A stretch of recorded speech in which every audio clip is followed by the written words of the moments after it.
Le client a demandé, mon garçon, as-tu déjà terminé ma voiture?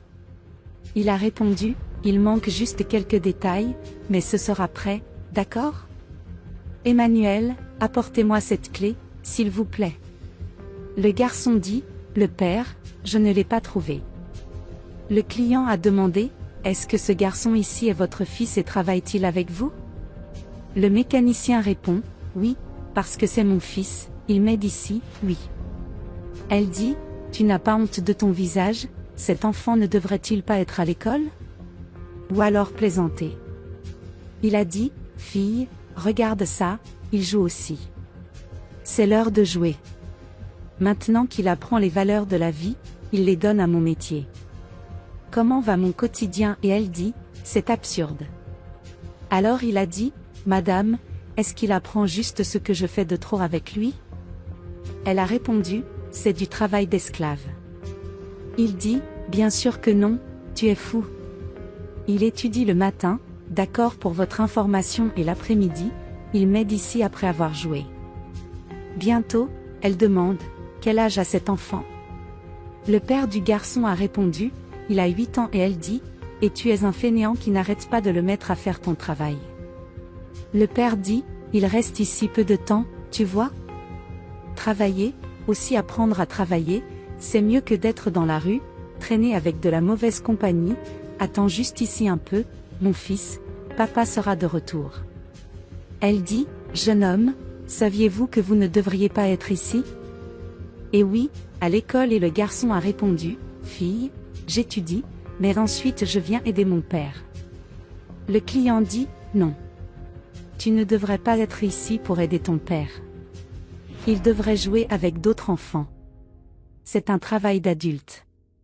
Le garçon a répondu, fille, je suis ici parce que je le veux et mon père a dit, si je reste ici, il va me donner un jeu vidéo à la pointe de la technologie. Bientôt elle s'énerve et dit, je n'y crois pas, écrit monsieur, venez ici, s'il vous plaît.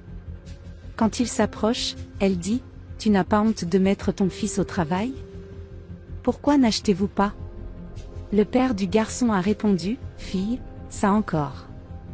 Je vous ai déjà expliqué plus tôt. J'enseigne pour les valeurs de la vie, pas toute la journée.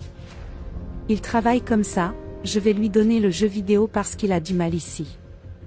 Et autre chose, il ne fait ici que le petit boulot pour aller chercher un outil, un autre pour moi, le gros boulot reste avec moi. Elle dit, écoute, je ne crois pas à quelque chose comme ça, d'accord?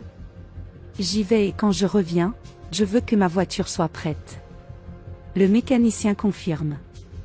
Le client revient et dit, mec, je suis de retour, ma voiture est-elle prête? Il a répondu, pas encore. Et elle dit, savez-vous pourquoi ma voiture n'est pas encore prête? Parce que vous avez mis votre fils pour faire votre travail. Et il a répondu, regardez, il n'y a pas besoin d'ignorance, n'est-ce pas?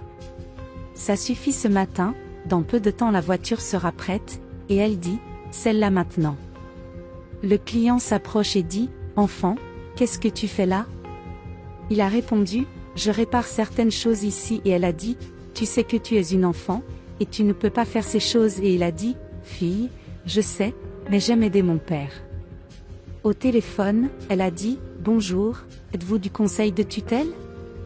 En recevant la réponse, elle dit, je veux dénoncer le travail des enfants. Fille, je suis abasourdie, parce que c'est un enfant et que son père ne cesse de le mettre au travail. Alors la fille a dit, calmez-vous, pouvez-vous me donner l'adresse? Puis elle passe l'adresse.